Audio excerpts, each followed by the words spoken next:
Hey guys, welcome back to another Weird Wednesday. I'm Asherz, and this is Tobias. Tobias. You're lucky this week. I'm not going to ask you how your weekend was, and do you want to know why?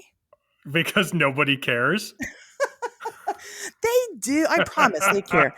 Um, they're interested. They want to get to know you. If I they don't know. I already. should I shouldn't make jokes like that.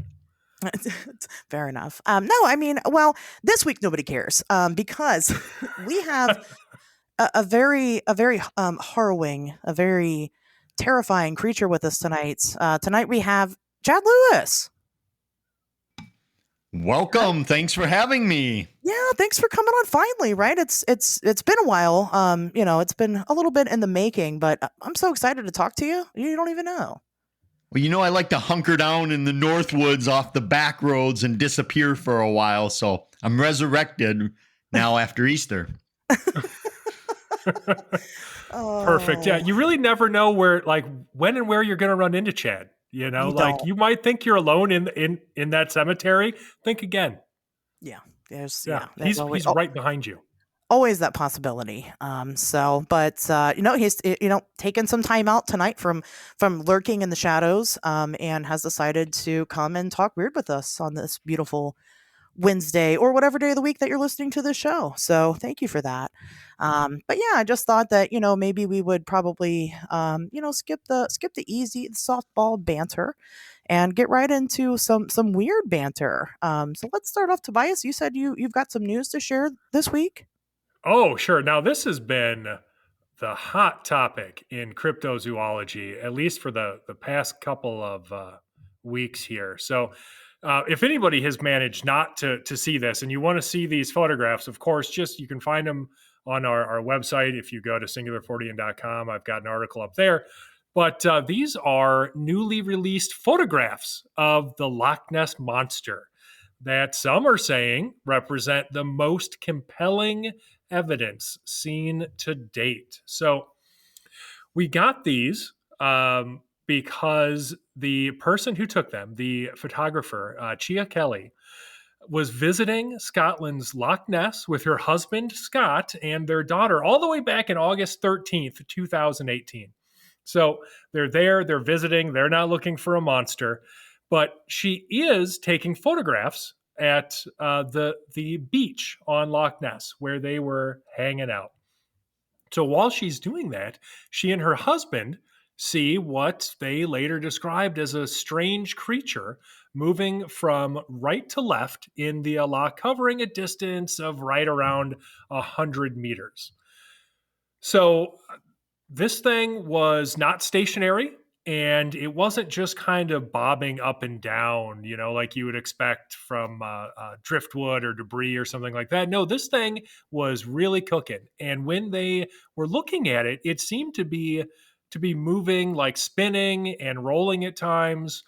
And they watched it for a couple of minutes, during which she took a bunch of photographs, and she held on to them. Like after this thing vanished, she wasn't going to share these. Which I think we can all understand. There's a certain stigma that often accompanies these types of experiences. So she was just going to hold on to them until fast forward to 2023, and the expedition, the surface investigation of Loch Ness, right? So you might have heard about this. So independent volunteer research organization Loch Ness Exploration uh, held the largest surface watch of Loch Ness in 50 years, and this inspired her. So she shared some of her photos at the time with veteran researcher Steve Feltham, and decided to share the rest of them now. And so they were put together. There's 71 frames in total, and they were put together by the Cryptid Factor podcast. So if you haven't heard of that, that's actually hosted by Rhys Darby. Like he's one of the hosts, and you've probably seen him in stuff. He's been in a lot of movies and things. Very famous comedian actor out of New Zealand, I believe.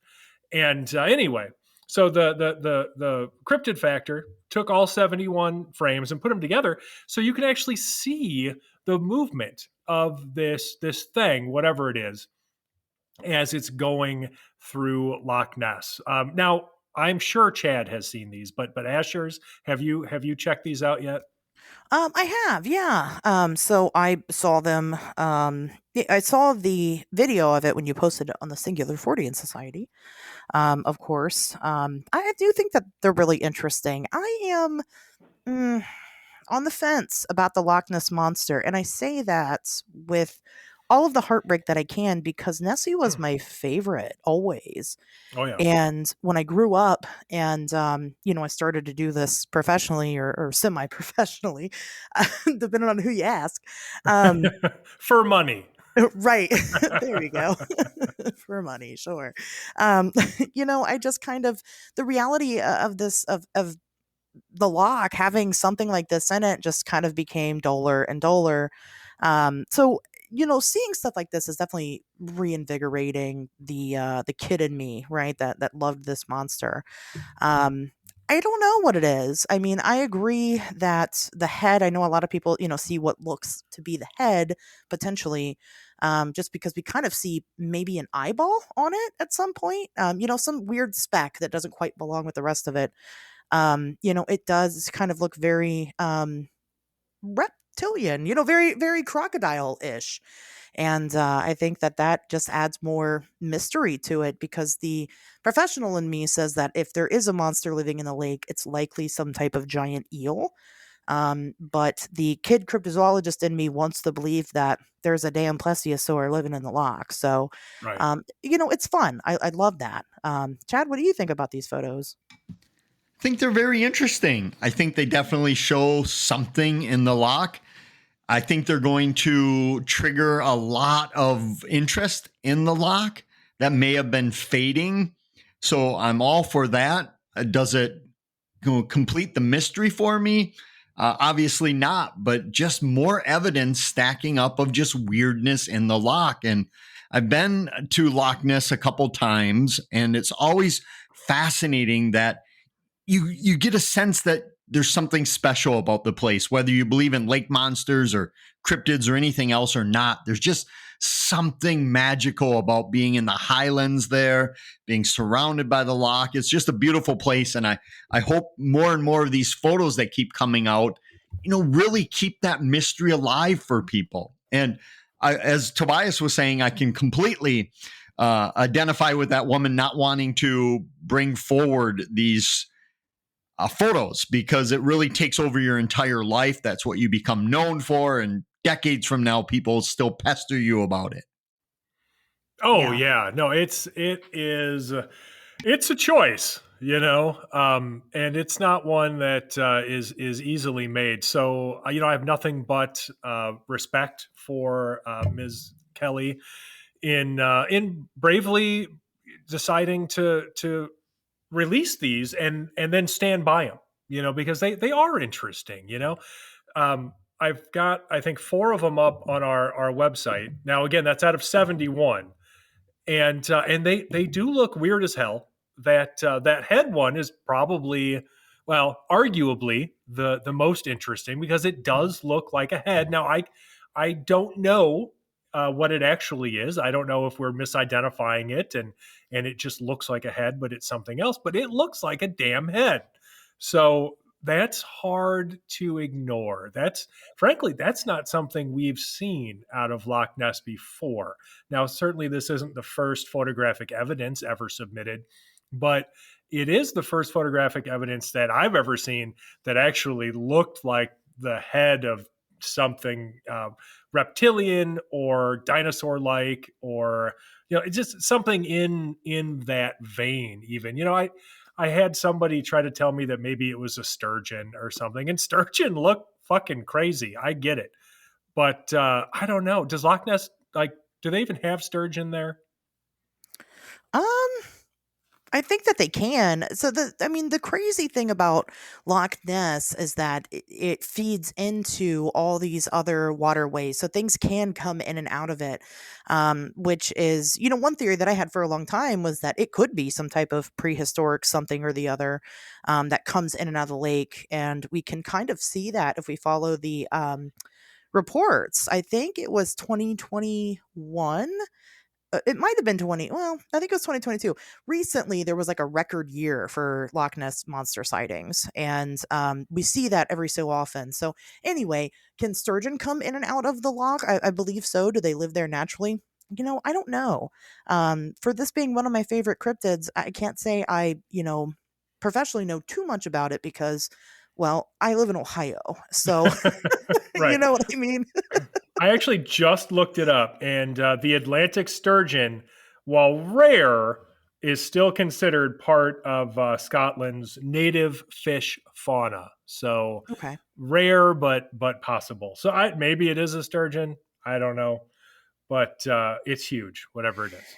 It doesn't, it doesn't look like a sturgeon. It really reminds me of, and I'm trying to pull it up. There's two others of you here. Somebody should know the name. That guy who took the video back in, I think it was the 90s. Oh my God, I can't remember his name.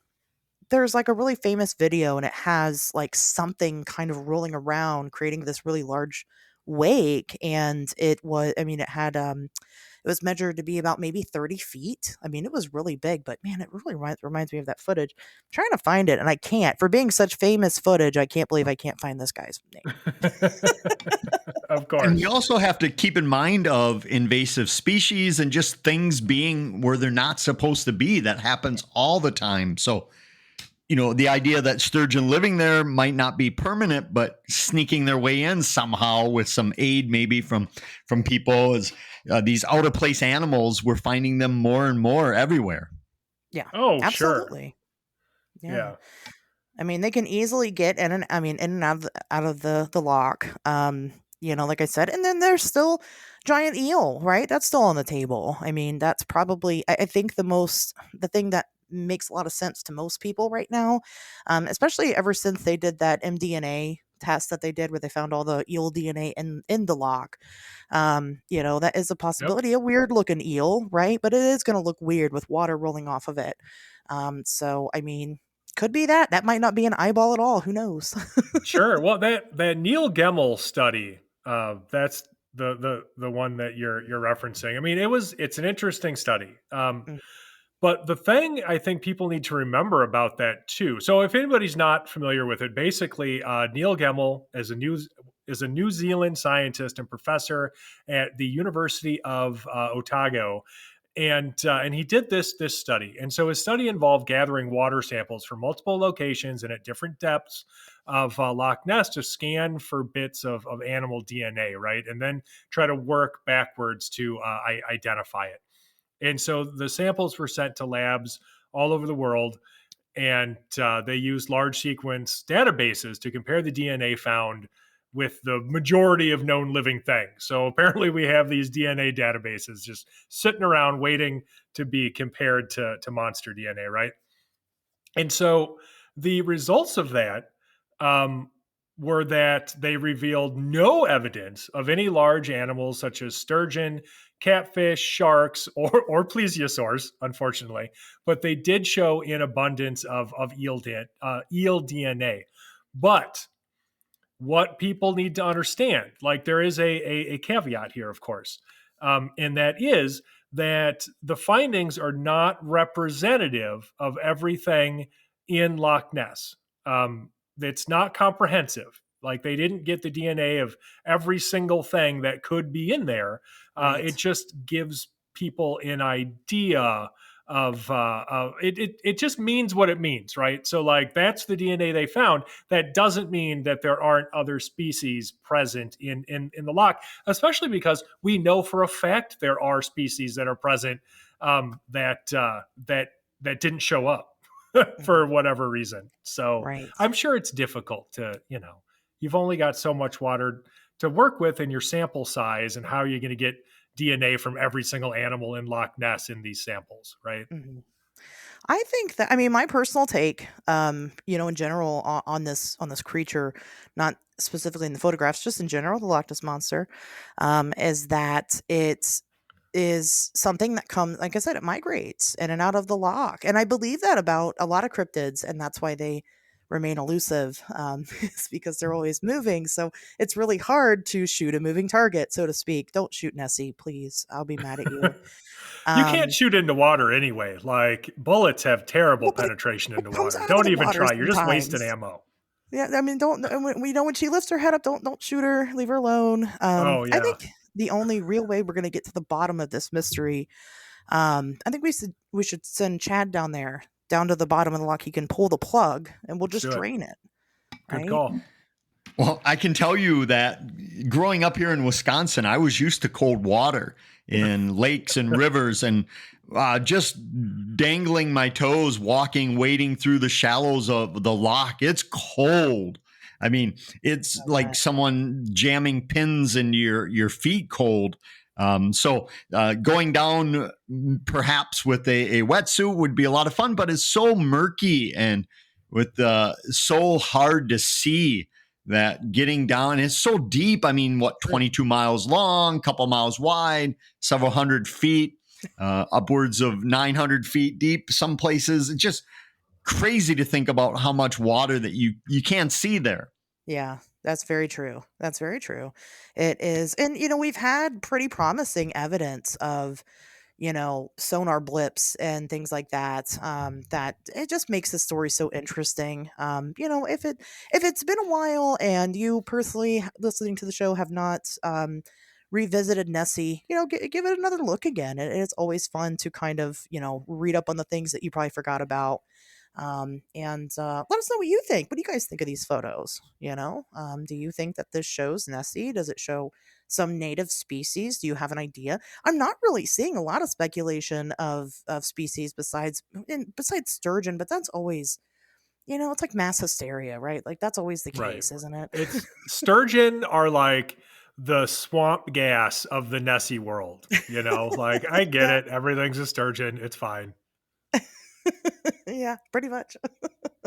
So, was that all we had this week for news? That's all I have. Unless anybody else has anything they want to talk about. Wow, so rude. I don't have anything this week, but hey, that's all right. We can go ahead and let's transition into our most important topic here.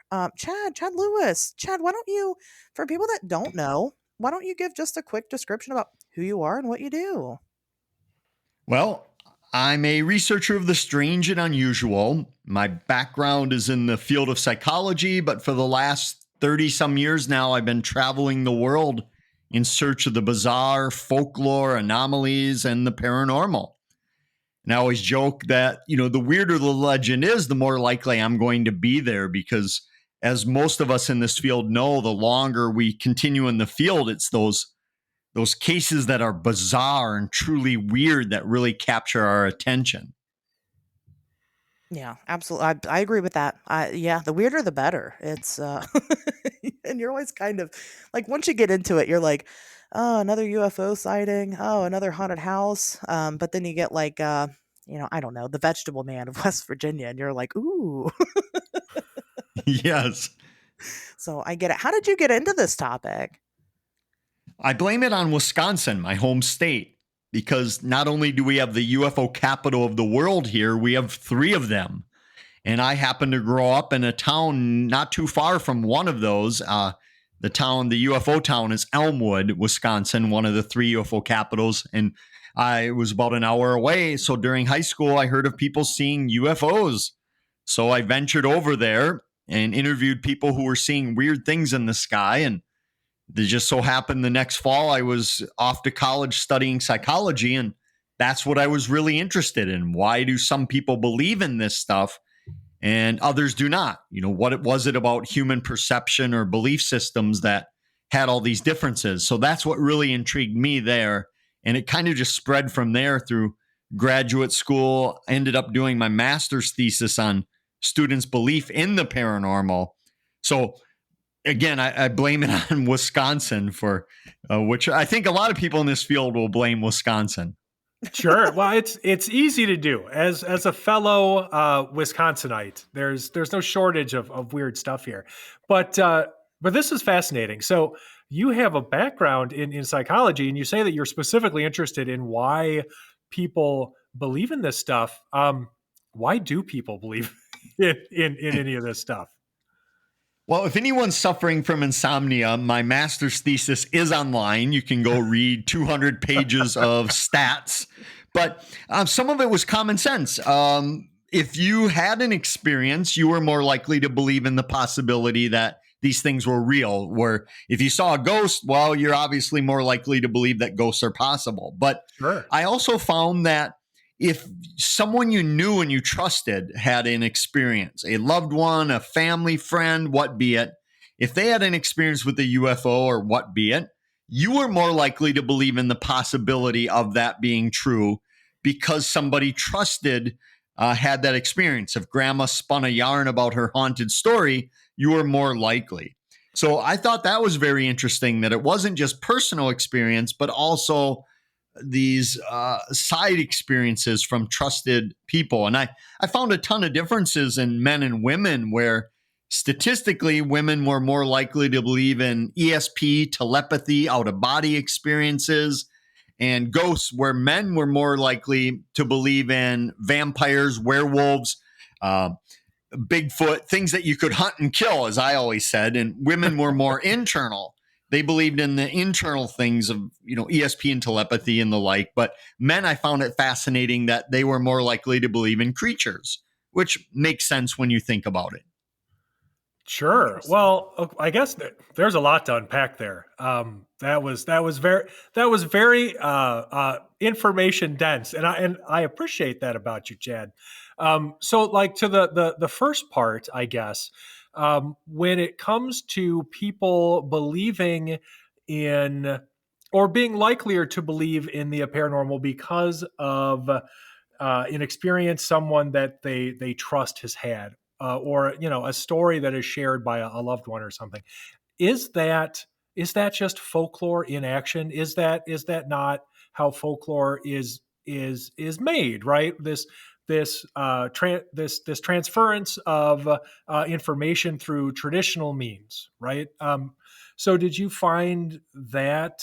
Did you find that as a part of your study? And did these stories then persist? Is that something that you found? Like, let's say you've got somebody and their grandmother talks about growing up in a haunted house, and then does that person tell their kids about their grandmother's haunted house? Well, based on what I was doing with college age students, it was mostly generational above them. Okay. Parents, grandparents, in some instances, there would be a great grandparent's story. But yes, often it would be somebody not directly with them, not a mother, a father, a brother, sister, sibling. It would be an uncle or a grandmother. So as long as they were trusted, the person was more likely to believe in the possibility. And I looked at possibilities rather than a scale of 1 to 5 versus whether you believe in sea serpents or not. How likely are you to believe in them? And that went up significantly when somebody had some sort of experience that they could anchor it to. Interesting. Gotcha. I find And that some of the other interesting things I found were obviously religiosity played a big part in it, that those who were identified much more religious, not spiritual, but religious, the religiosity, they were more likely to believe that the encounters they had were with angels and demons rather than ghosts and spirits, which makes sense as well. And I found that very interesting, that it seemed to be if you believed in angels and demons, you were less likely to believe in ghosts and spirits, or Right. that everything was through that view. Sure, and that is interesting. That sort of narrative bias that comes from personal belief systems. Um, Is that something that you continue to see because you never stopped investigating this stuff. Obviously, you still do it today. And so, you did that, and I'm not going to call you out and make you tell people how old you are or anything, but like you did this in college, however many years ago. Is that consistent? Are these findings still consistent today? The trouble with that question is that we really don't know, because a lot of people aren't studying this in academia, that they're not following up. In fact, 20 plus years ago when I graduated college, to even do my thesis on the paranormal was a bit of a struggle. I had to have a couple advisors, and luckily I found some advisors at the college I was attending that were putting on a body, mind, and spirit conference for many years. So they were already into psychology, but with a new age twist to it. But I remember there was a lot of blowback even then, where professors in the psychology department were actively telling their students not to engage in my survey or my research because it was hogwash, and it called me P.T. Barnum of the college, which I thought was a flattering compliment. But it was even a struggle, and today it is as well. And I think that's easing up a bit, especially when it comes to things not UFO related, that when you can look at it from more of the folklore. But even folklorists, I remember in college taking folklore classes where the first day the professor said, we're not going to be talking about Bigfoot and sea serpents and UFOs. We're talking about quilts and pottery, traditional folklore stuff. Yeah. Next day, half the class had dropped it. I remember seeing that. But even today, folklorists will look down upon what you might consider supernatural folklore. Right. Yeah. And that's too bad. I had a little bit of a different experience. Now, my degree is in English, but I took as many anthropology classes as I could, and it's probably different in that particular discipline. But I took as many anthropology classes as I could related to things like folklore and the supernatural, and the experience in doing that was completely different. That was something that was taken much more seriously, seemingly, but not necessarily from a place of a belief, but a place of respect in other people's beliefs, right? And so, I'm curious, with your background, when you approach these experiences, or the people who have them. Now, what is the tack that you take with somebody when they've had some kind of sighting? I try to approach these stories as middle of the road as I can. That I approach them with the belief that the person telling me that the story is telling me something that has actually happened to them, and they truly believe they've encountered whatever they encountered. And years ago, when I first got into this field, as most people probably do, you tend to think you're going to solve things, come up with answers. Oh, this case will be easy. I'll figure out what's going on here. And early on in my research anyway, I kind of shifted from figuring out trying to sort fact from fiction or disproving or proving somebody's story to looking into what it means as a greater whole. What does this story mean to us as a society? What's the importance of these stories? What do they do for us? And I love the folklore of it. And unless somebody gives me a reason to discount what they're saying, or I'm not actively thinking that they're trying to pull a hoax, or that they misidentified something, or that they're suffering from a mental disorder. And of course, you can look for signs of somebody being deceitful or dishonest, but oftentimes that gets switched with the paranormal. And what I mean by that is oftentimes people that act very strange. They might look down. They might not make eye contact. They might be very nervous. All traditional signs of them not being truthful. But yet, if you've had an experience that has completely changed your outlook on life, it seems pretty reasonable to me that you're going to be off your game a little bit. So Sure. so you can't necessarily. So I really go into these things. I have a one I really love to use. That after a conference, a gentleman came up to me and a couple of colleagues and said, "Oh, you have to come out to my property. I have Bigfoot creatures on my property." And it was only like 9:30, 10 o'clock at night. So he said, "Great, we'll come out. This will be wonderful. Let us grab our stuff." And he said, "Well, you might not be able to see them. I'll be able to see them, but they're in a different dimension. So you probably won't be able to see them." Okay. Well, I'm still interested in thinking, well, let's give it a try. Who knows?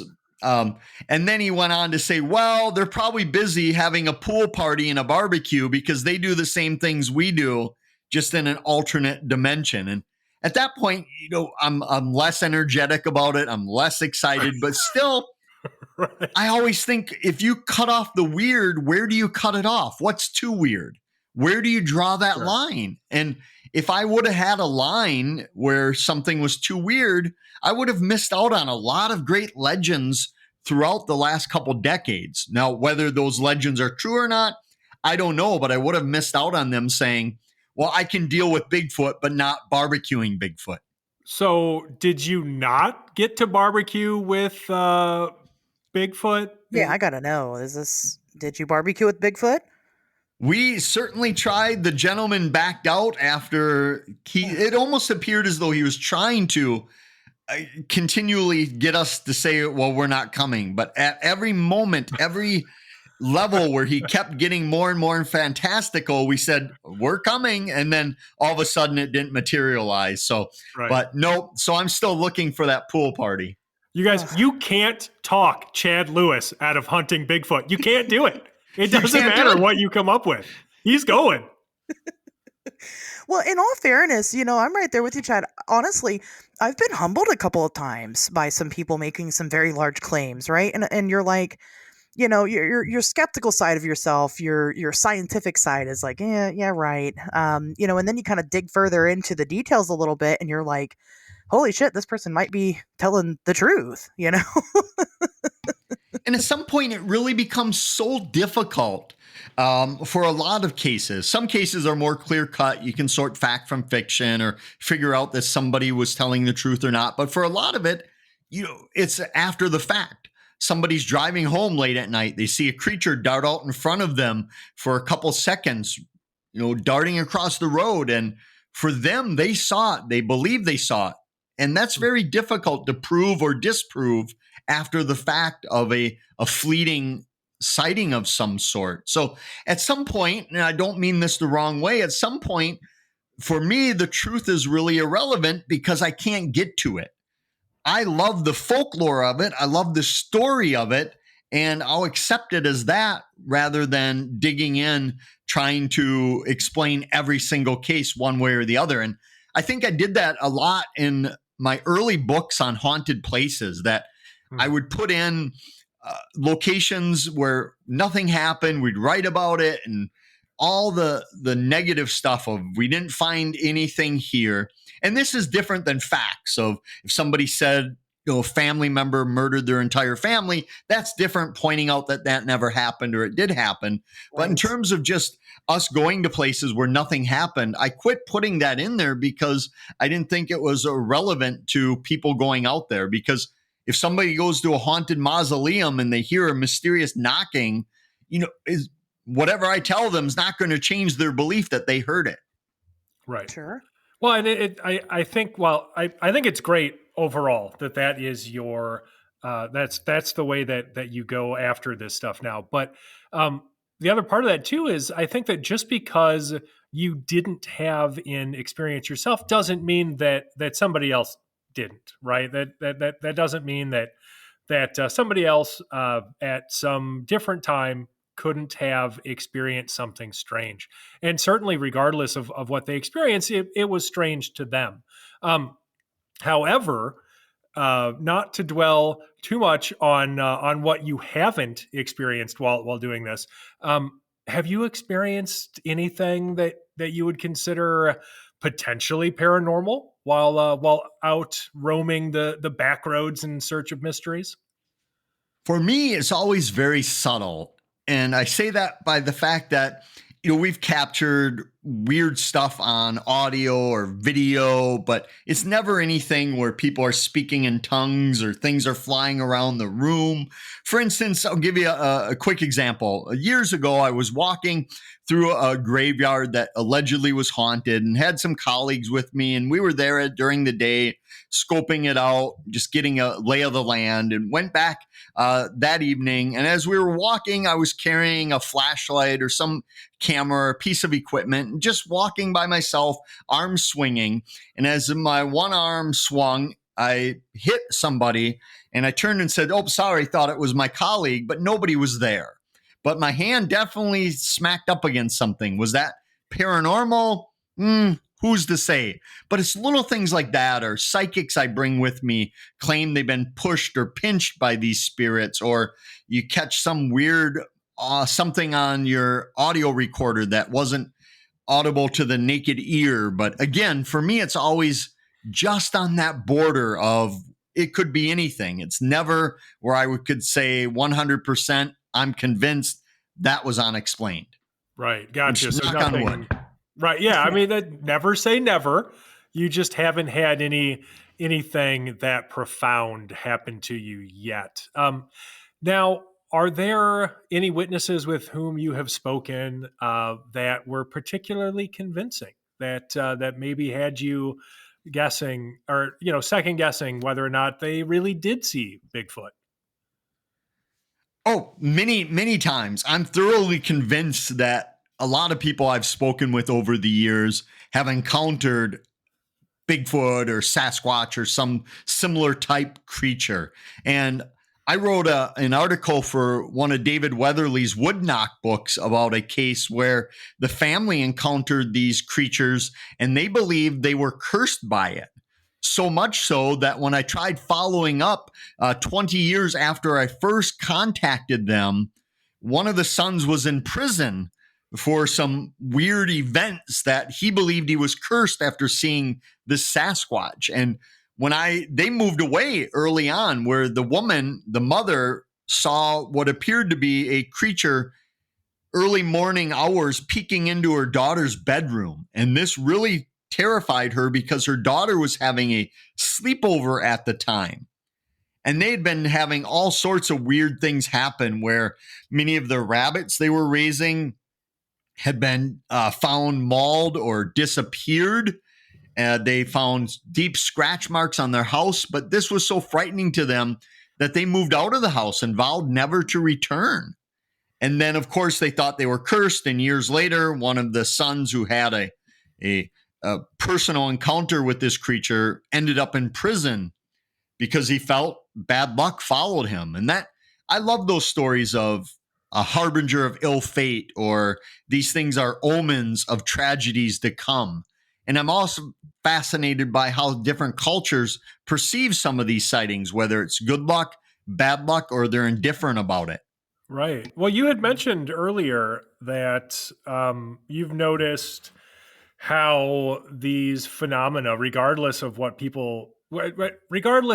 actually behind them, the effect that they have on people's lives and the effect that they have in society. So in this particular case, it's interesting that you mentioned that this gentleman went to prison and blamed it on this curse. I'm interested to know, in your opinion, do you think that this narrative is a manifestation of what you were talking about earlier? Is this simply somebody trying to rationalize how they ended up where they are today by blaming it on this curse, or how did the curse manifest itself? I'm kind of curious.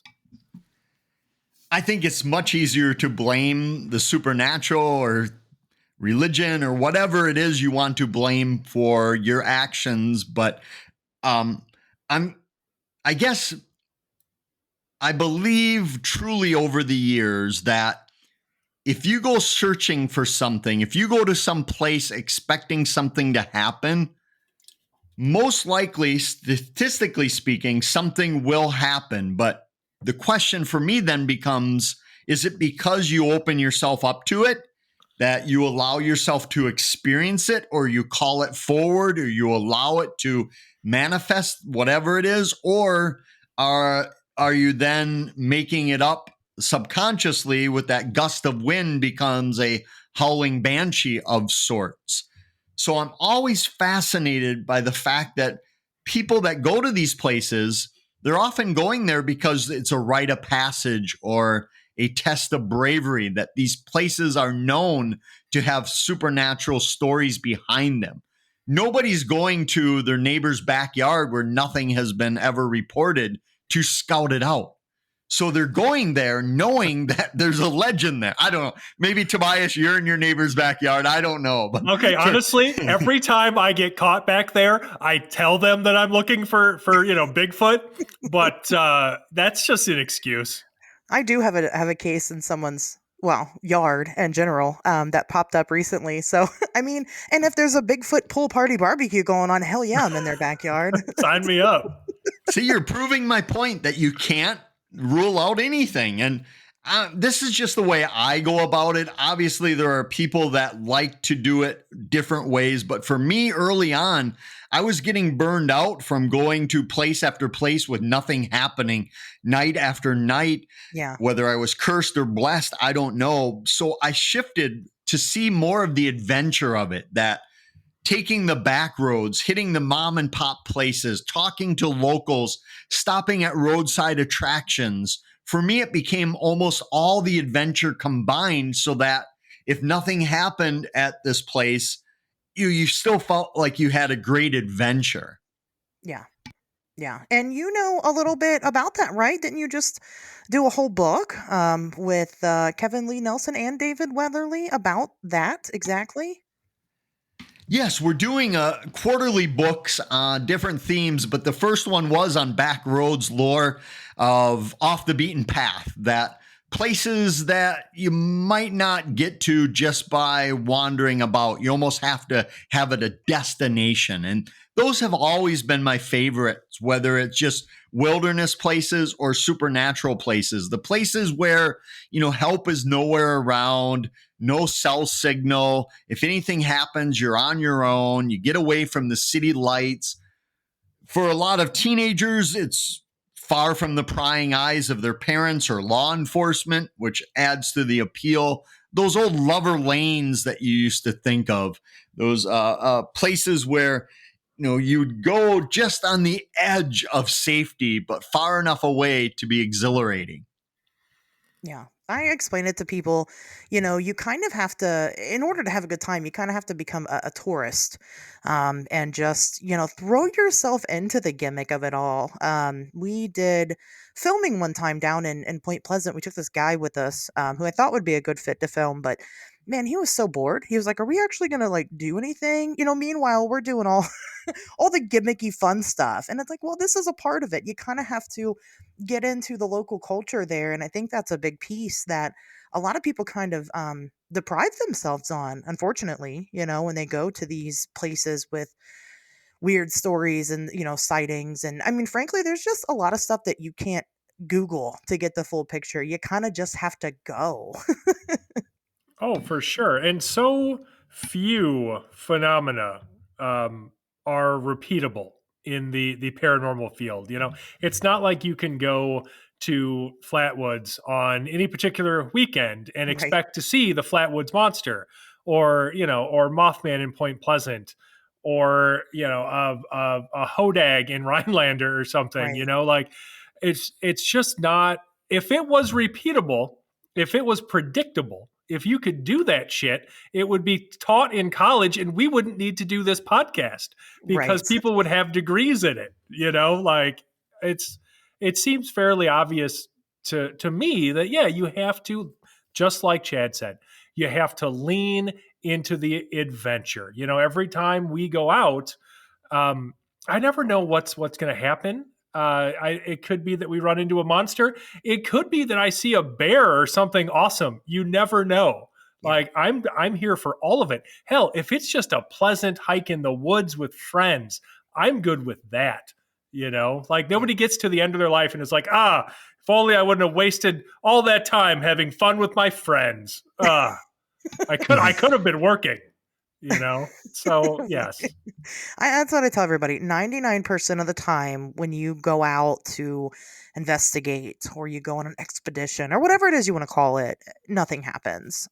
Nothing like that happens. But it's that 1% when something does that really reminds you of why you continue to do it. And it's the fun that you had along the way. So, but Chad, Yes.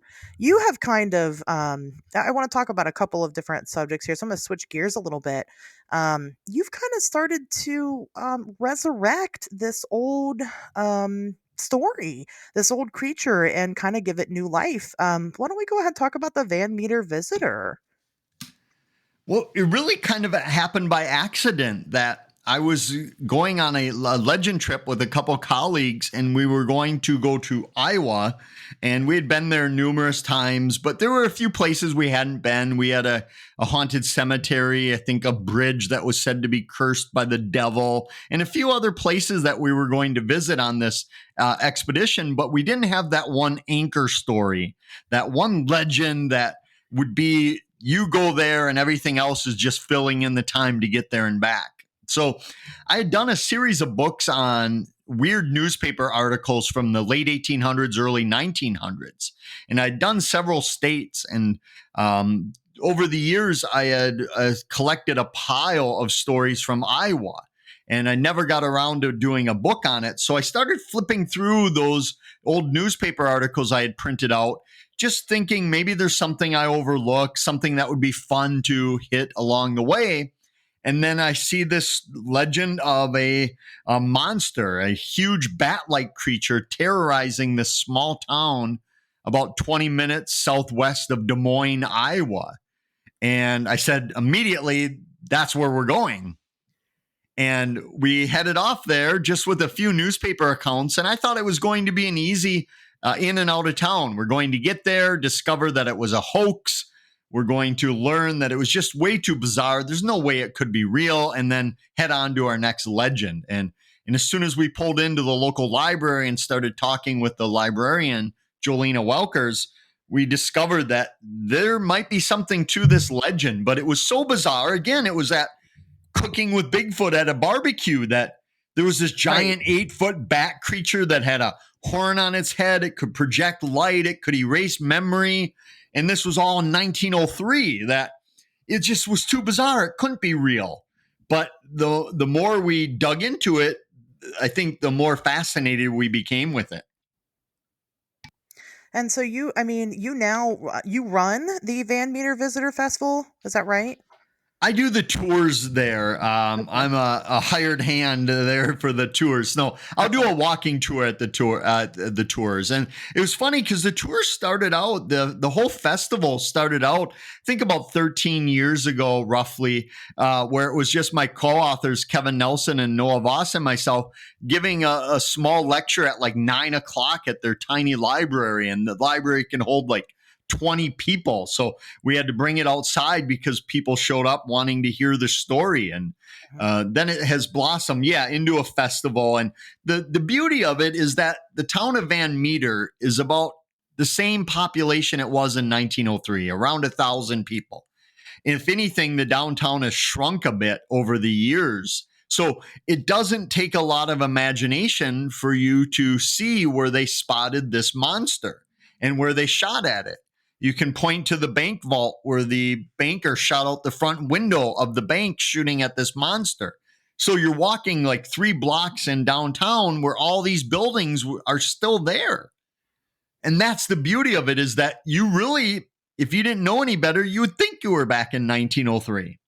Wow. I haven't been, so I didn't know that, most of that's, well, it sounds like all of it's still there.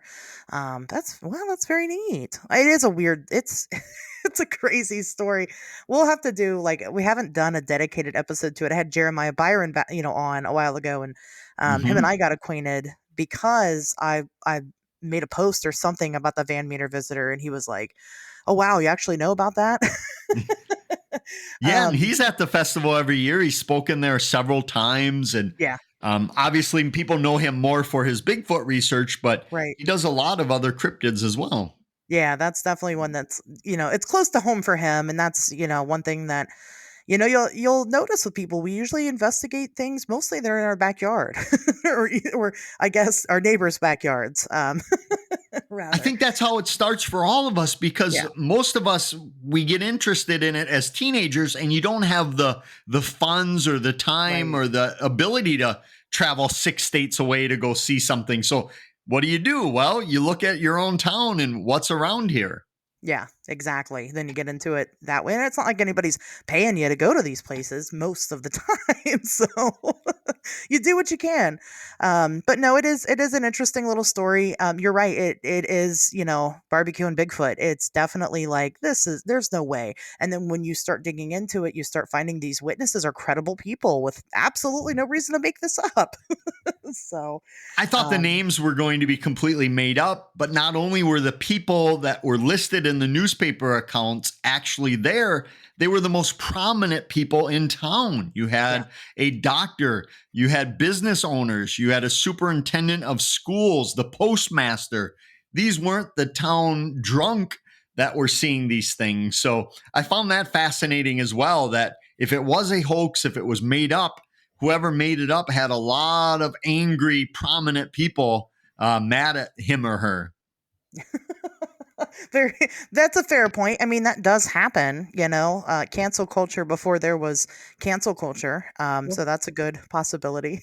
This story was published in newspapers in 1903, right? So this is during the era of yellow journalism. This is, and I'm sure you're familiar with this. Like, you've written books about 19th century newspaper reporting. But yeah, I mean, it wasn't unusual for newspapers to make stuff up. It wasn't unusual even for towns to participate if they thought there might be some tourism dollars in it for them. For instance, like, there are so many lake monsters in the 19th century. Pretty much every single lake that had a resort on it had its own monster somehow. And that was something that was done, of course, to try to generate attention and hopefully tourism. And towns would kind of have these rivalries, even, where they would try to see if they could one up each other's monster stories. Is that something that you've seen any evidence of, or something that you would have any reason to suspect could be a possibility for something like Van Meter? The people of 1903, they were familiar with hoaxes. They were familiar with the Hodag, the Cardiff Giant, the Fiji Mermaid, and many others. So you're correct. Definitely, newspapers wholeheartedly exaggerated, embellished, and made up completely any article they wanted. And I do a lot of lectures on old newspaper stories. And I always tell people half the fun during the lecture is deciding whether or not you believe this story, that it happened, or maybe it was a slow news day and the people made it up knowing that nobody would Google it in 1904 or 1910 or Right. 1915. So yes, that happened quite a bit.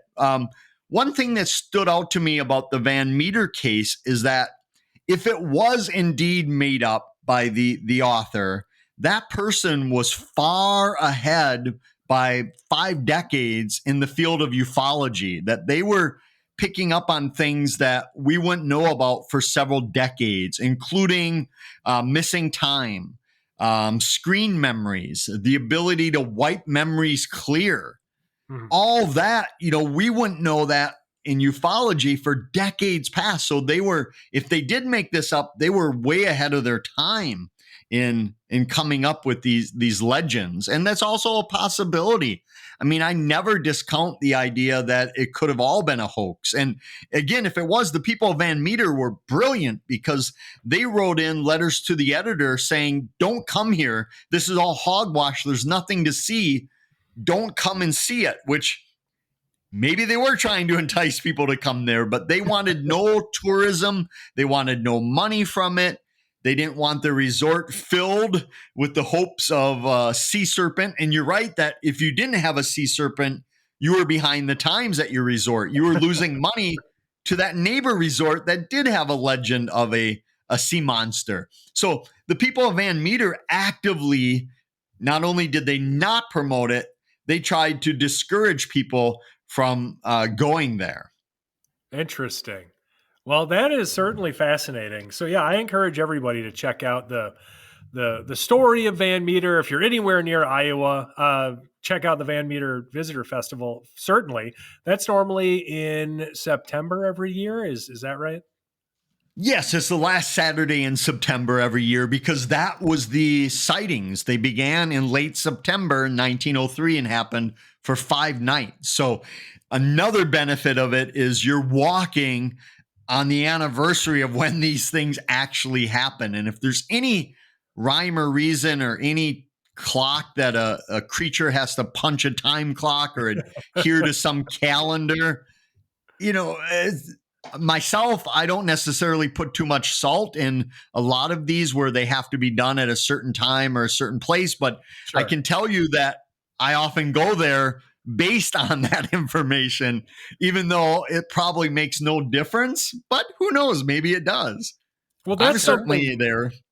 Yeah, I mean, fair enough. And that's something you do a lot of. So if people aren't necessarily aware of this aspect of Chad's work as well, you will go to any place that supposedly has some kind of curse or phenomenon that might or is rumored to be dangerous or similar, and you'll take that bet. Like you'll take that dare every time, and you'll film it. And well, let's just say you're still here. So Yeah, knock on wood. Yeah, I did a book on supernatural dares, and I think a lot of your listeners are probably familiar with them. It's you have to do something in order for the legend to come true, whether it's Right. run around a tree 3 times and the smell of roses will come up, or knock on a haunted mausoleum and something inside will knock back. And I started doing these because a lot of haunted places have these dares attached with them.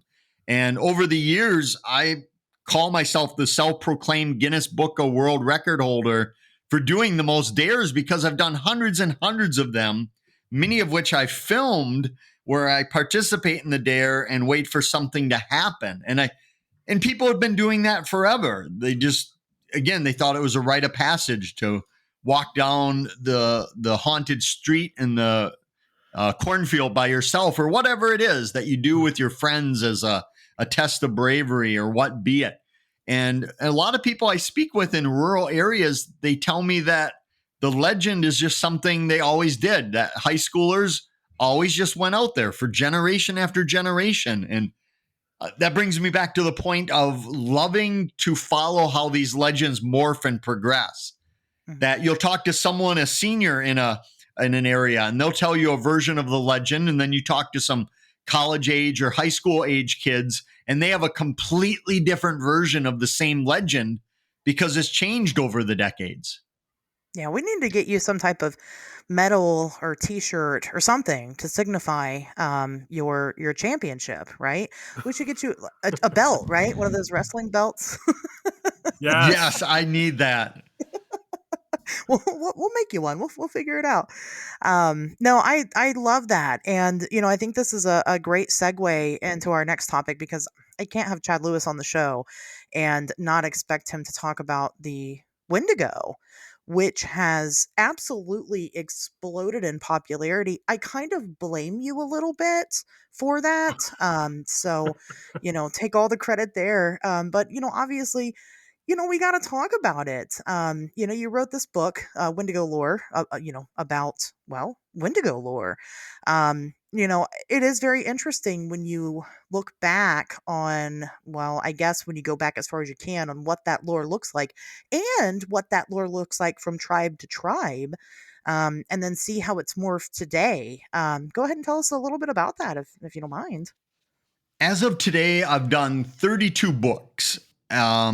And I hope that when I pass and haunt everybody, that if somebody remembers me for any of the work, I hope that it's the Wendigo lore that lives on, because that's the piece I'm most proud of. That for several decades I'd been working on legends and visiting Canada and the United States, digging up these old stories of the Wendigo. Mhm. And it was always too complex. It was always too intimidating that I said we could never do a book on it. The legend's just too bizarre and too encompassing. There's no way to do it. So for decades, we postponed it, which turned out to be a blessing. But in terms of the Wendigo, there's no other legend or creature, spirit, folklore, hallucination, whatever it is, that is deadlier and more terrifying in North America than the Wendigo. Mm-hmm. And it began with the First Nations people of Canada, and it quickly spread throughout that entire country and then the northern regions of the US as well, specifically the Great Lakes region of Minnesota, Wisconsin, the Upper Peninsula of Michigan, and then out east as well in the upper north. And they believed in this creature, if you want to call it that, that was deadly and terrifying. And they were so afraid of it that I have cases where people starved to death in their lodging because they heard a Wendigo was in the area. They didn't see it, they didn't hear it, they didn't smell it. They just heard it was in the area. And rather than go out and hunt for game or collect food, they starved to death because they did not want to risk running into the Wendigo, which is Wow. mind-boggling. Yeah, that is pretty crazy. How would you, let's get this out in the open. How would you physically describe a Wendigo? Well, if it shows up, it can show up in two forms, but if it shows up in a physical form, the old literature and the old lore talk about it being very tall, somewhere between 8 feet tall and as big as it wants to be. The more it consumes, the larger it becomes, even dwarfing trees. But it's always tall, thin, skeletal, emaciated. Its skin is pulled tight over its skeleton type body. Many times it's missing its own mouth and lips because it has an insatiable hunger for human flesh. And when it can't find prey, it'll consume its own body. So it looked really creepy. It looked very skeletonish, looked like something a Walking Dead years ago. Now today, if you Google Wendigo, you'll see a depiction of it having elk horns or antlers.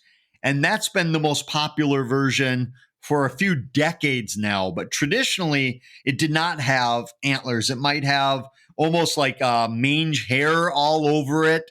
It could have different colored hair, but it was always tall, thin. Its heart is encased in ice. It's the embodiment of winter. It walks in a straight line because why wouldn't you? Nothing can stop it. Which we think that's false because there are legends of being able to trick it or to kill it. But more terrifying to me is that it can show up in a spiritual form.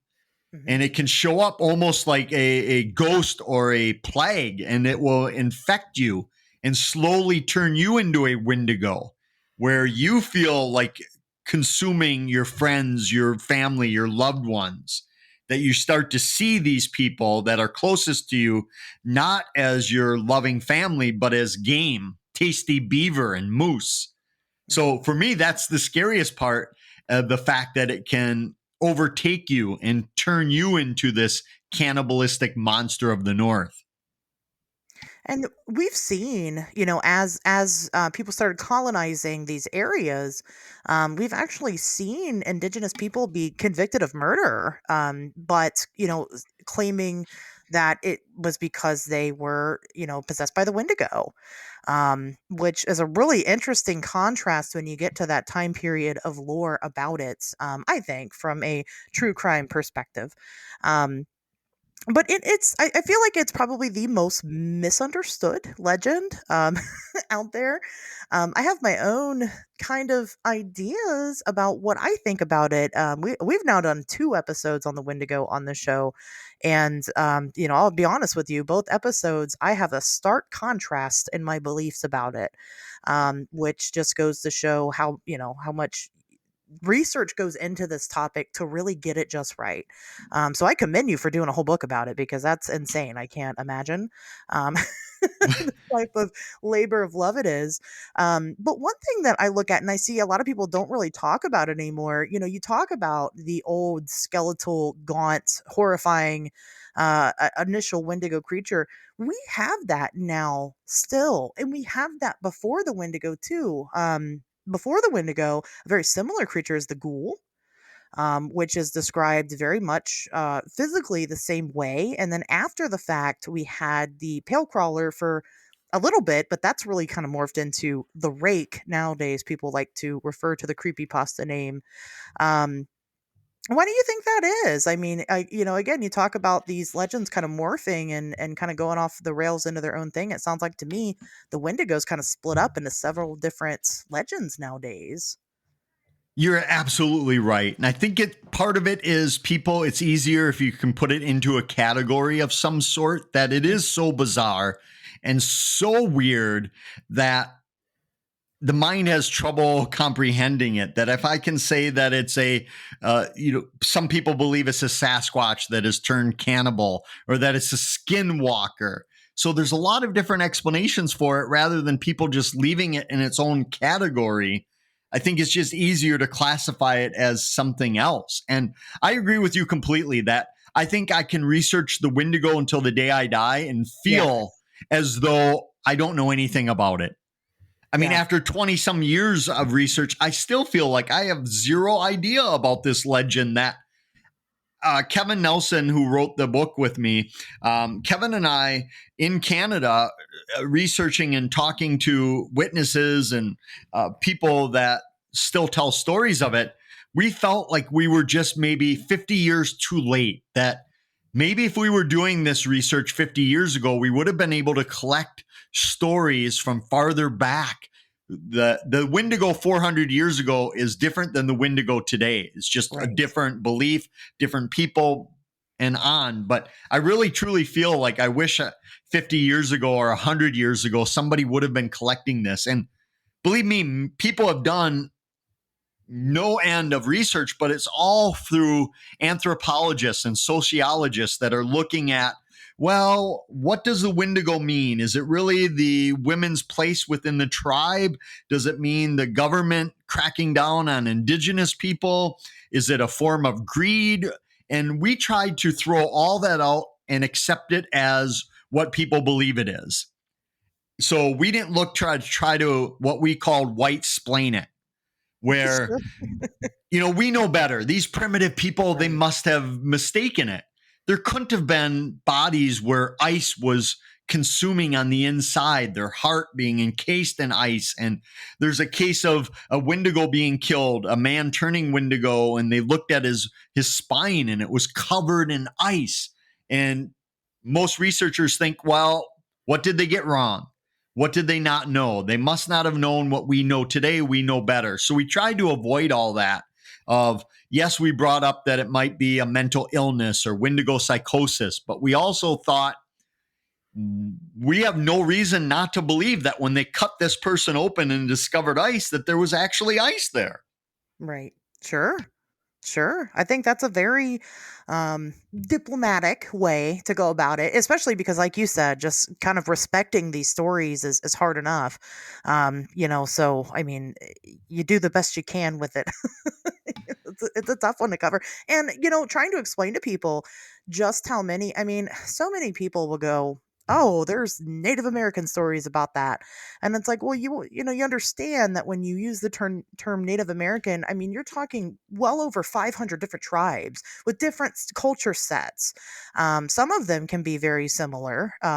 Obviously, again, we see the Wendigo in multiple different tribes, multiple different ways, and they're not exactly the same.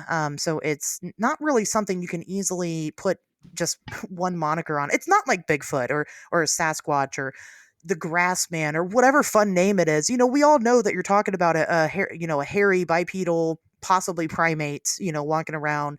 The Wendigo's not so simple. It really isn't. And I think I'm fascinated by the fact that we have tried to explain it away. Not myself, but researchers have tried that laundry list of things I just mentioned, that they're trying to explain it away, or that it was a way to get rid of the sick and feeble, that it was a way to kill them without any remorse or any guilt. And oftentimes that's the number one reason you'll see when people think of why the Wendigo was quote unquote created. It was that in times when food was scarce, game was nowhere to be found, starvation was settling in. If somebody could not pull their weight, they were dead weight. So let's kill them, blame it on that they were turning Wendigo, and the entire village, town, or tribe would be better off. But what I discovered along with Kevin Nelson is that in the majority of these cases, people went to great lengths to cure somebody turning into a Wendigo.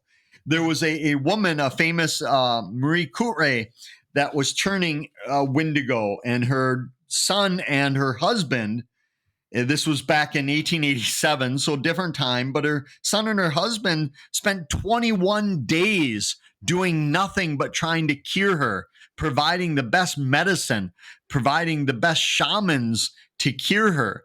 And it wasn't until she became absolutely violent, raging that she was going to kill and eat them, that they finally had to kill her in a sympathy murder.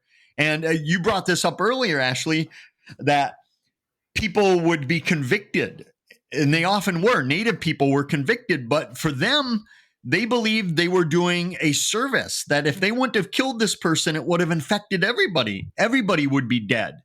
That they would say, well, we don't let our animals suffer, so why would we let our friends and loved ones suffer?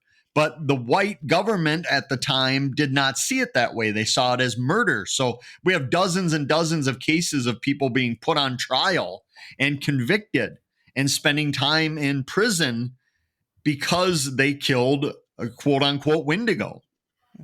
Well, there was a fairly famous Wendigo hunter, wasn't there, that was convicted of murdering these people. Yes, there were many. There were many. Jack Fiddler's probably the most infamous. Yeah. And he believed that he had the power. He was a powerful shaman for the Sucker clan, and they were out of Northwest Ontario. And again, far, far from Alberta, Edmonton, where other beliefs were. So you're right again of these wide-ranging beliefs. But some reports say he killed 8 Wendigo in his life. Some say it was upwards of 30-some Wendigo. And we don't know if these Wendigo were full-on monsters at the time or people turning into Wendigo. But yeah, he was arrested, him and his brother, for killing his brother's daughter-in-law. And they were tried and convicted, even though the jury didn't want to convict them. They had no choice because most of the time, a lot of these tribes had never seen white people. They didn't know the laws. So again, killing their loved ones out of mercy or to stop an infection was not considered a crime to them. But yeah, Jack Fiddler, he also could cure people. There was a famous case where somebody was turning Wendigo. So Jack Fiddler, who learned Wendigo hunting from his father, Porcupine Standing Sideways, was called in.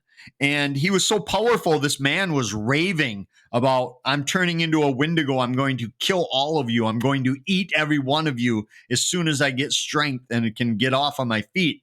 So Jack Fiddler hears this, shows up, grabs the guy, throws him out of the lodging on the ground and starts whipping him with a whip. And every time the guy tried to get up, he would whip him. And Jack Fiddler said the man would scream, but only ice would come out of his mouth. And finally, Jack Fiddler said, if you don't stop becoming a Wendigo, I'm going to kill you. I have the power. I'm strong enough to do it. And like that, the guy was cured. Just never talked about the Wendigo again. Wow. Just that. And that's one way to cure a Wendigo, believe it or not, was belief. Oftentimes, indigenous people would turn to the religious settlers, the missionaries, and they would often show up claiming that they were turning Wendigo, and the clergy would then cure them, usually by giving them food, which when you're starving might be a good cure. Sure. But also just the belief, almost like an exorcism of just saying, you're cured. I have power. You're cured. And that often did the trick, believe it or not. Wow. I mean, and that's very much a thing that we see now with a lot of phenomena, right? If your belief is stronger than the phenomena that's happening, you're able to overcome it. Hauntings in your house and things like that. Just telling it to leave usually seems to do the trick, oddly enough. But I don't know. I kind of like that that guy was turning into a Wendigo and he got a whipping and it Yeah, worked. I have no problem believing that whipping that guy's ass was enough to get him to stop saying that he was a Wendigo. Yeah. Like, that is the most natural progression in the world to me. Like, guy's saying some crazy shit, somebody whips his ass, and he's like, you know what? This isn't fun anymore. This isn't worth it. I mean, it starts out slow. For people that are turning Wendigo, oftentimes they'll be withdrawn. They'll stop communicating. They might have hallucinations. As I said, they might start seeing their loved ones as game animals, loss of energy, and then they become very violent, even though they're not strong because they're very weak. They're suffering an illness, but they turn on people, and that's where they start talking about, I'm going to kill you. I'm going to eat you. All of you will be dead as soon as I get the power to do so. So it's really a slow progression. Sometimes it can take weeks or months for somebody to start acting weird and then fully turning Wendigo. And the thought was that you could be cured of being a Wendigo up until the point where you became fully Wendigo, wherever that point is. But up until then, you could be cured. As I said, the clergy cured people. Hot tallow, which is an animal fat, could be poured down the throat. It would melt the icy heart and you could be cured. A shaman could cure you if they were powerful enough, like Jack Fiddler did by, as Tobias said, whipping your ass. I mean, yeah. So there were ways you could be cured. Yeah, and what's interesting about that to hear you explain it, Chad, is it sounds so similar to so many other stories and legends throughout so many other cultures. I'm reminded of, pre Bram Stoker vampires. If you think about when people actually believed in vampires and they weren't just, like, I don't know, foppish men running around complaining about their fucking lives or whatever. There's so many similarities there, or werewolves, or demonic possession, or even a phenomenon like changelings in Irish folklore, or something similar. You've got these transformations, and they have certain rules that certainly made sense to people at the time, but probably don't make a lot of sense in the modern day. They have a progression, and they can be cured. And that cure is entirely dependent upon the beliefs of the culture in which the phenomenon is happening. And that's what I'm seeing when you talk about Wendigo here. I completely agree with that. And what's fascinating about the Wendigo is that, one, it affected men and women the same, that it wasn't just males being turned Wendigo. Females suffered from it. Children, infants. We have stories of infants turning Wendigo, and even animals, especially dogs. And dogs have a huge place. I could have written an entire book about dogs and Wendigo. And nobody would have wanted to read it, but it was fascinating. I'd read it. Because Wendigos not only were thought to travel with dogs, but that they could use dogs or even shapeshift into dogs. The same with owls. They could shapeshift into owls or use owls as their spies. And we have cases of dogs turning Wendigo. There was a case from a Hudson Bay clerk in the 1870s that this dog went crazy and started eating other dogs and biting and nipping at them. And then when it started doing it to its own body, they called it Wendigo. And finally, they had to get rid of it. So they brought it down to the ice and shot it 3 times in the head and left it on the ice and went back to their lodging. And then later that night, while they were preparing dinner for the dogs, up from the lake came the Wendigo dog, his head swollen to like 5 times its size from the gunshots, but it was still alive. So they finally took an axe and disposed of it that way, which another reason why I love Hatchet so much. It gets the job done. Right? But they were able to decapitate it, and that's another reason. Another way of killing a Wendigo is decapitation, and you can also pull its heart out and chop it up and spread it in different directions too. But so we have dogs that are becoming Wendigo as well, and infants. So if it's a mental illness, it's happening to infants and animals as well. Do you Sure. think that's why Oh, good. people kind of intermix the Wendigo lore with the Skinwalker lore? That's partly yes, because of the animals putting on the hides and but also it's just because, as you mentioned, that most people that are non-indigenous or non-familiar with native tribes consider it all one. Yeah. That it's Native American tradition, not realizing, as you said, there are hundreds and hundreds of different beliefs and systems, and some contradict and some flow well together. And for me, that's always interesting. But skinwalkers is another one that people tell me about quite a bit when they mention the Wendigo. Usually, the Wendigo, people will have some sort of either the Marvel comics they'll mention or Sure. William Kent Kruger's books. Mhm. He's a fiction author writing about the Wendigo. And then also Supernatural, the TV show, did an episode on the Wendigo. Oh, And okay. that's where the mimicking comes from. That in the original folklore, the Wendigo's voice was so piercing that you'd freeze with fear and you'd be frozen and it could come and get you easier. That there was no mimicking, it didn't try to trick you.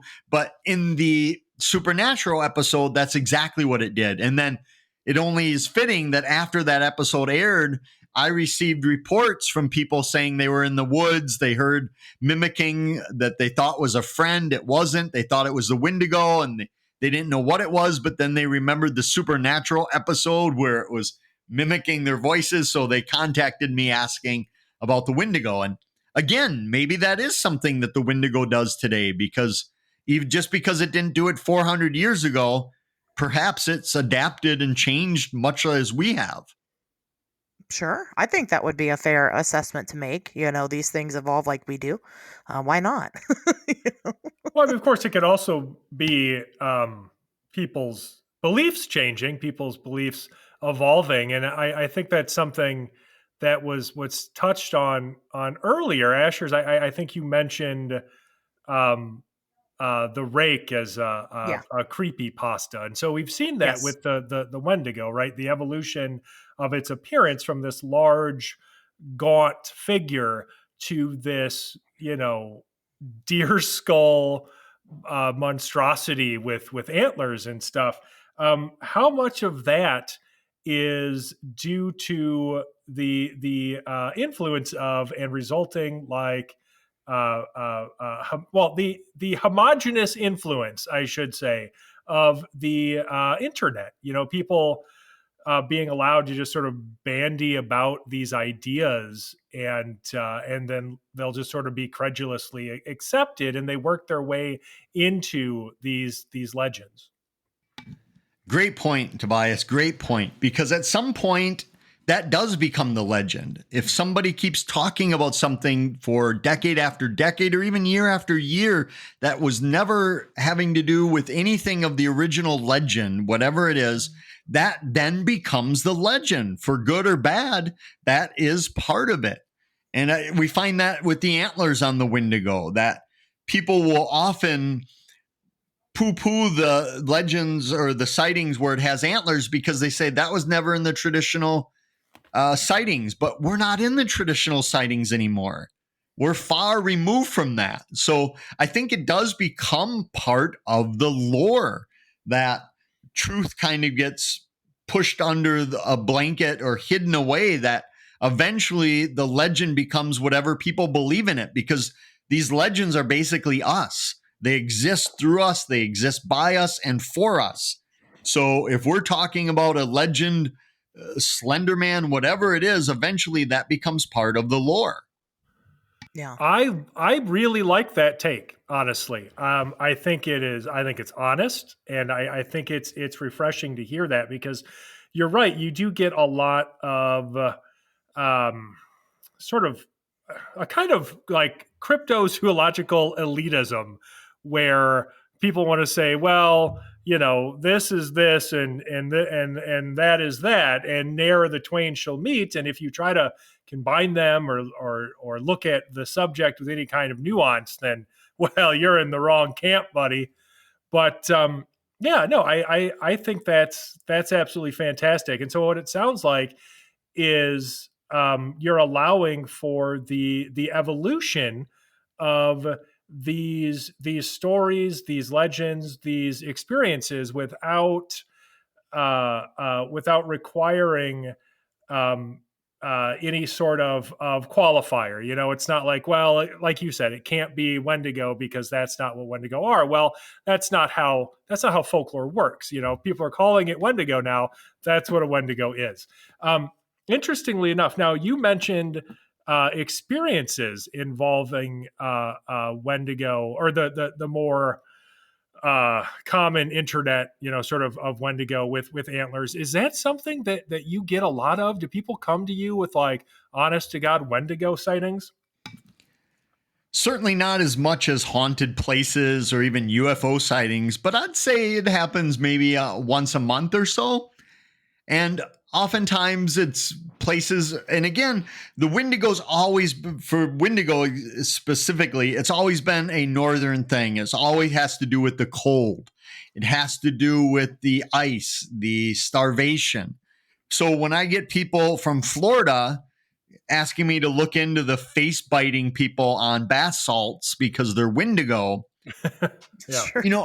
oftentimes it's very difficult, but I'll get reports. I've received them out of the Black Hills of South Dakota, seen them out of, obviously the Great Lakes and up on the East Coast as well. So I'll look into the warm weather sightings, but that is something that's always traditionally been. But maybe with climate change, that's changing it as well. And I think, Tobias, I think you hit on it perfectly, that sometimes I'll feel bad because I'll say, I really just, for most of this, I have more questions than answers. I don't know. I feel like I know nothing about this entire field of the supernatural after 30 years of being in it. And sometimes I think that gets perceived as bashing people that do put out theories or do put out explanations. And for me, that's just not the way I do it. It's just, I'm again left with more questions after all these years. So I'm fine if somebody wants to come out and say a Wendigo is actually a skinwalker, because I think it's a great conversation to have. And maybe they're right. I don't believe they are, but again, I don't have the answers. So who knows? Maybe these things have different abilities that we certainly just don't know about. Oh, sure. Well, I gotta say, this is why everybody should trust Chad Lewis. Seriously, because this is, and not just because I tend to go about things the exact same way, but because anytime somebody in this field tells you straight up, honestly, I don't know, that person is not trying to sell you something. Like, that person has an honest interest in these phenomena, in people's experiences, and I just respect the hell out of it, frankly. But don't forget that he does have 32 books that you can purchase on his website. Well, I mean, guy's got to eat. Right. One of my favorite things is when people tell me what they think the Van Meter visitor was/is, because I have no idea. So I always love hearing of people saying, oh, I think it was a sandhill crane, or I think it was an interdimensional being. And I love that. I love hearing it because, again, I have no idea what the heck it was. So I'm fascinated by what other people that hear the story, do the research, what conclusion they come to. And I think go ahead. Oh, no, I was just going to say interdimensional sandhill crane. You heard it here first. Clearly. We've blown the case wide open. They are from Wisconsin. Fair.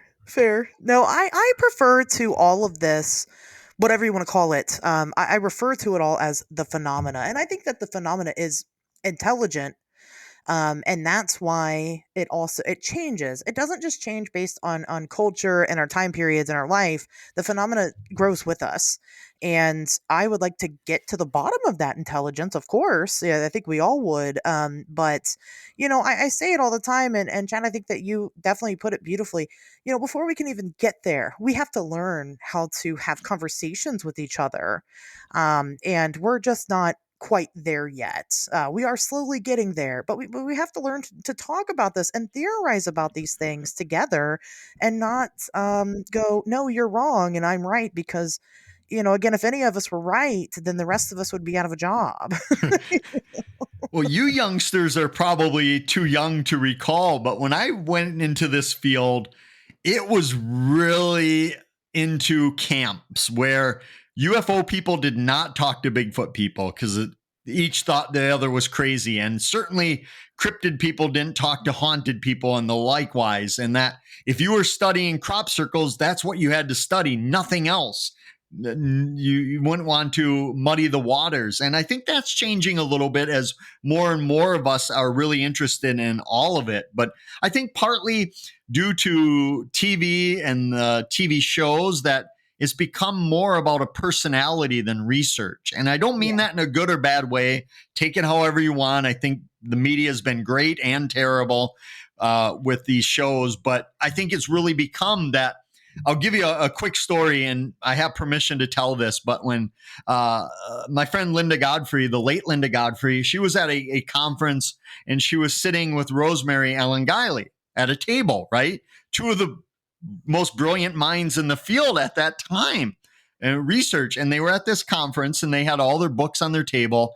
And Linda told me that people just came flocking into the conference, brushed by their table, almost pushing their books over to get to some TV personalities that knew nothing about the field. And she was laughing with Rosemary, thinking, we're right here. Why aren't you coming here?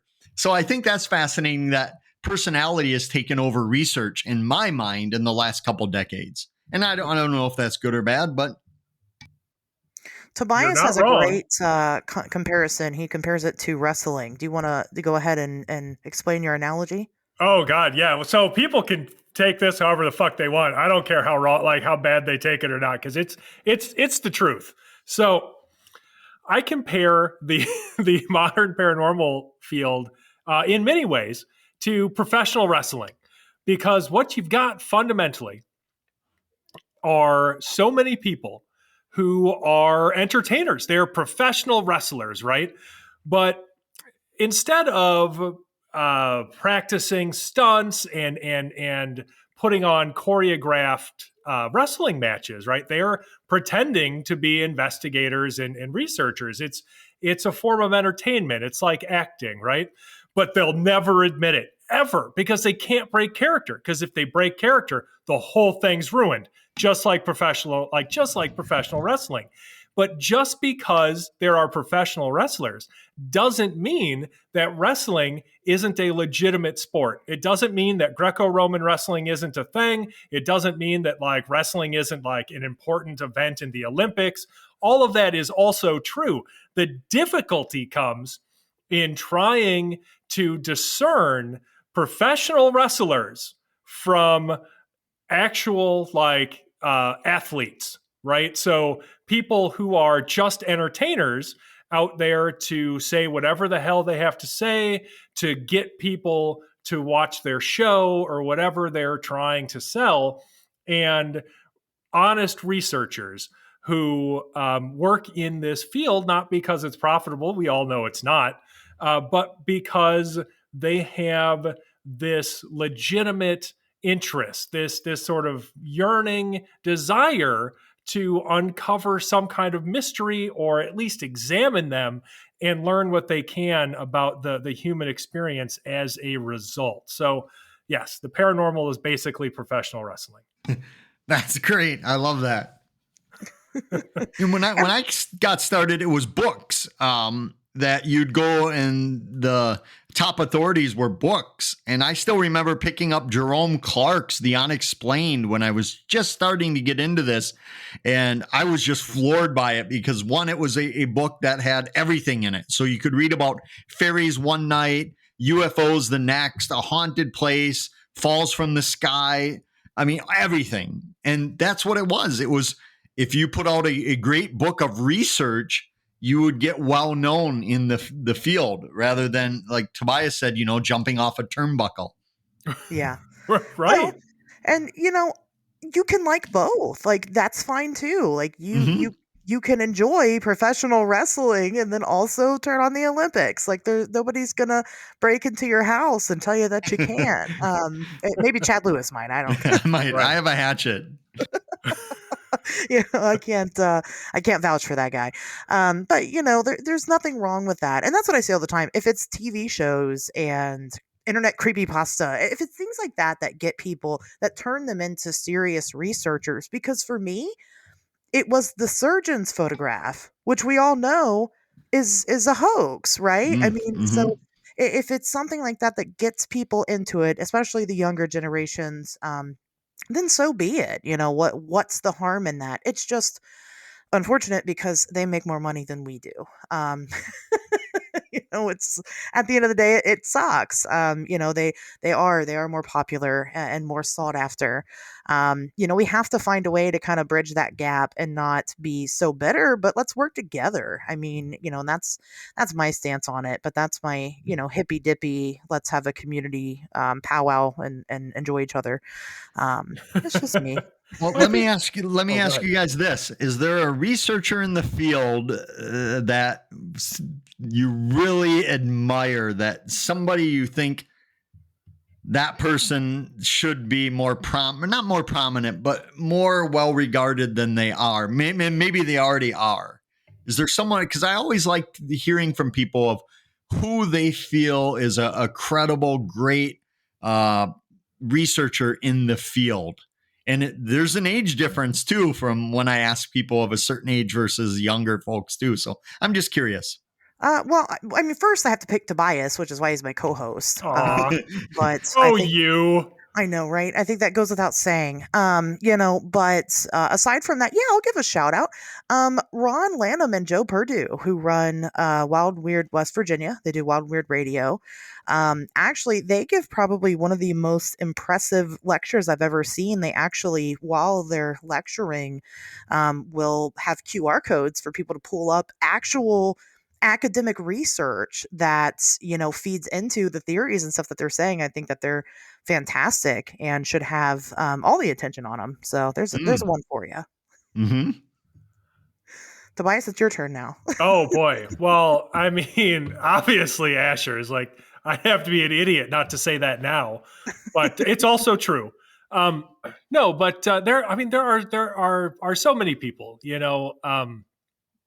well, like my buddy Adam Benedict, he's done a lot of good work in folklore. He doesn't he's not a believer or a debunker necessarily. He's really just interested in the folklore. So similar to you, Chad, he'll take a story and research it to see kind of what's gone into the story, but without making any kind of real determination, and I respect the hell out of that personally, because I got to tell you, belief is about the least fucking useful thing you can have in this, like, it's just, don't even bother with it at this point. Like, anybody who has strong beliefs in the paranormal field, you're wasting your time. You're wasting our time. Like nobody knows anything fundamentally. So he's great. People should definitely check his work out. But there are so many people, like friends of ours, who are relatively well known, but they'll be well known for appearing, as like a guest expert on a TV show, like Richard Estep or Lyle Blackburn, Ken Gerhard, any of those kinds of guys, where their real work is so much more interesting than anything that they say on television, because Chad, you've done TV, I've done some TV, you know how it is. You go and you sit down and you get interviewed, and they'll cut up that interview to to say whatever the hell it is that they want it to say, and it's not really representative necessarily of anything that you believe or anything really all that interesting. And so I think part of the issue for me is there are so many people, and Chad, you would be numbered among these people, frankly, where people really need to not only ingest your work on, say, a television show that they happen to be watching. They really need to dig into your books. Like they people need to engage with the totality of some of these people's work, because if all you see is them as a guest expert on a television show or something, let me tell you, you're getting fuck all for anything useful in terms of what they've actually investigated, because the vast majority of that is going to be in their actual books. And I guess that's my old man rant for today anyway. People need to read more. What happened? What happened to us as a society, right? Like, didn't people used to read? Just read more books. Agreed. Yeah. Chad, do you have a pick for who is underrated? Oh man, I've got, like Tobias said, it's just so many. I would say one that I've never met in person that I completely respect would be Richard Freeman. Many people know his cryptozoology work, but one of the reasons I have such high regard for him is that he's out there doing it. He's in these remote places and roughing it and trying to dig up the research and doing it for research purposes only. So that would be one that I've met most people in the field, and I've got to work with a lot of people I truly admire. As you said, I just put a book out with David Weatherly and Kevin Nelson. But Richard Freeman would be one that I would highly like to meet in person. I love that. I love that we just, gave the time to people that need it. But yeah, there are so many. There are so many. We could do a whole episode just on those people, right? And especially ones that have passed.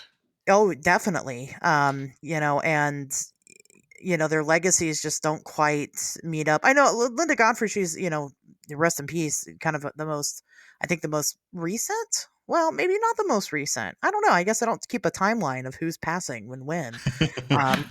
It'd be weird if you did. Would it though? I mean, well, maybe not from like a Fortean perspective. See if like any weird dates match up. Okay, right. So we need to start a timeline of people passing away in this field. Yeah, we should start a club of some sort, and we'll all kind of do our part. Anyway, there are a ton that have come and passed, and it's unfortunate. It's unfortunate that it happens, especially when they've got such good perspective, and that's rare.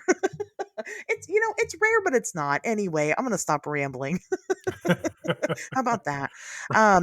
Speaking of things that are difficult, just like you said, Tobias, being a quote unquote expert, right, on like one of these shows or something, you really don't get the whole story. Even sitting down and doing these podcasts, it can be very hard to, tell you guys abridged versions of some of these stories. And that's what I try to explain that to people a lot. I might get like a question and comments or something on social media, and there's not enough time or space for me to tell you the whole story. And you really do need to kind of dive in if you're interested in these topics and really, not vet the people, but really dig into them and the work that they've put into it. Because I can guarantee it's taken years and years to do so. Speaking of not being able to cover everything, especially in one show, Chad, I don't want to keep you forever. I mean, I kind of do, but I respect consent, so I won't. About that. But we'd love to have you back on. I mean, why not? I'm sure we could find more weird things to talk about. There's plenty of them out there. But before I release you back into the dark woods from whence you came, where can people find you and all the stuff that you do? The easiest way to find me is find the weirdest legend you know about, go there, and that's where you'll find me. But If you want to find me on online, just Chad Lewis Research. Easiest if you want to contact me, tell me a story, or get some hatchet advice from me. He does have really good hatchet advice. So, Oh yeah. Yeah, all of your home hatchet care needs, courtesy of Chad Lewis. Yes. You should do a line of hatchets and sell them on your website. I really do. A hodag hunting hatchet. Yeah. Perfect. Well, thanks again for coming on. This is fantastic. And, we'll definitely be looking forward to hearing from you in the future. Tobias, do you have any closing remarks or anything you'd like to say to Chad before we release him back out in the wild? Oh boy. Closing remarks. Sure. Read more books, specifically Chad's books. And there's a lot of them, but if you have time at the end, maybe read mine, but mostly Chad's. Sounds good. Well, with that being said, guys, we'll see you back here next Wednesday.